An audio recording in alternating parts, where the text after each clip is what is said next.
ലോകം മുഴുവൻ എതിർത്താലും ഞാൻ സത്യത്തിൻ്റെ ഒപ്പം മാത്രമേ നിൽക്കുകയുള്ളൂ എന്ന് പറയുന്നവരായിരിക്കും മിക്ക ആളുകളും. എന്നാൽ ഞാൻ ഈ പറയാൻ പോകുന്ന എക്സ്പെരിമെൻ്റ് ഒന്ന് കേട്ടു നോക്കുക. ഈ എക്സ്പെരിമെൻ്റ് എന്ന് പറയുമ്പോൾ ഒരു മുറിയും അവിടെ കുറച്ച് ആളുകളും അവർക്ക് മുന്നിലേക്ക് രണ്ട് കാർഡ്സ് കൊടുക്കുന്നു.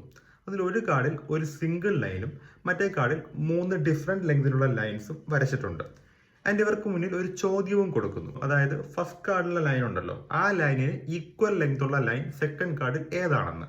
ഇത് വിഷ്വലി തന്നെ ഈസി ആയിട്ട് പറയാൻ പറ്റുന്ന കാര്യമേ ഉള്ളൂ. പക്ഷെ ഇനിയാണ് ട്വിസ്റ്റ്. അതായത് ആ ഒരു ഗ്രൂപ്പിൽ ഒരാളൊഴികെ ബാക്കി എല്ലാവരെയും ഈ ഒരു സൈക്കാട്രിസ്റ്റ് ഹയർ ചെയ്തിട്ടുണ്ടായിരുന്നു. അതായത് ഒരു തെറ്റായ ഉത്തരം പറയാനായിട്ട് ഓൾറെഡി നിർദ്ദേശം അവർക്ക് കിട്ടിയിട്ടുണ്ടായിരുന്നു. അവരത് ചെയ്യുകയും ചെയ്തു. അറ്റ് ലാസ്റ്റ് ഈ ആക്ടർ അല്ലാത്ത ആളിലേക്ക് എത്തുമല്ലോ. അപ്പം അദ്ദേഹത്തിന് 2 ഓപ്ഷൻസ് ആണുള്ളത്.